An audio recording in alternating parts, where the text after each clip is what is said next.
요즘 사회에 던지는 울림이 결코 가볍지 않은 판결이 나왔다. 부모가 자녀를 보육시설에 보내고 사실상 방치한 경우 성인이 된 자녀가 과거의 부양 책임을 물어 금전적 책임을 인정받은 것이다. 단순한 금액의 문제가 아니라 우리 사회가 오랫동안 외면해온 부모의 책임은 어디까지인가에 대한 하나의 분명한 답이 시작됐다는 점에서 의미가 크다. 이번 판결은 무엇보다 아이를 버리는 행위가 더 이상 개인의 선택이나 사정으로만 치부될 수 없음을 보여준다. 과거에는 가난, 재혼, 개인 사정 등을 이유로 자녀를 시설에 맡기는 일이 어느 정도 묵인되거나 이해되기도 했다. 그러나 이제 법은 말한다. 부모의 양육 책임은 상황에 따라 가볍게 면해지는 것이 아니라 자녀의 출생과 동시에 발생하는 본질적 의무이며 시간이 지난 뒤에도 책임을 물을 수 있다는 것이다. 이 변화는 앞으로 어른들의 행동을 분명히 바꿀 가능성이 크다.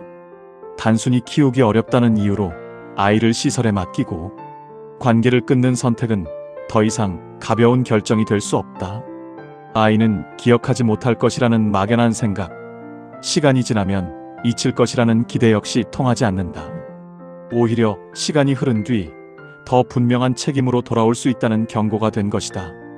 특히 이번 사례는 보호아동, 그리고 자립준비 청년에게 매우 중요한 메시지를 준다. 그동안 시설에서 자란 아이들은 받아온 것에 감사해야 한다는 사회적 시선 속에서 자신의 권리를 주장하기 어려웠다. 부모에게 버려졌다는 사실 자체가 낙인이 되었고 그 상처를 드러내는 것조차 쉽지 않았다.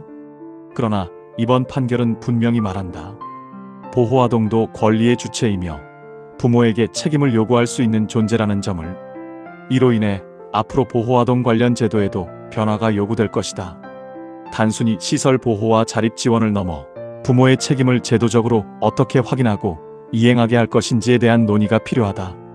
예를 들어 일정한 경제적 능력이 있는 부모가 있음에도 자녀를 방치한 경우 국가가 선제적으로 구상권을 행사하거나 양육비를 확보하는 시스템도 검토될 수 있다. 또한 입양과 파양 과정에서 아동의 권리가 충분히 보호되는지에 대한 점검도 반드시 뒤따라야 한다. 무엇보다 중요한 변화는 인식이다. 아이를 키운다는 것은 선택의 문제가 아니라 책임의 문제이며 그 책임은 아이가 성인이 된 이후에도 흔적처럼 남는다. 그리고 이제 그 책임은 도덕을 넘어 법의 영역에서 분명히 다뤄지고 있다. 이번 판결은 한 개인의 승소를 넘어 우리 사회 전체에 묻고 있다.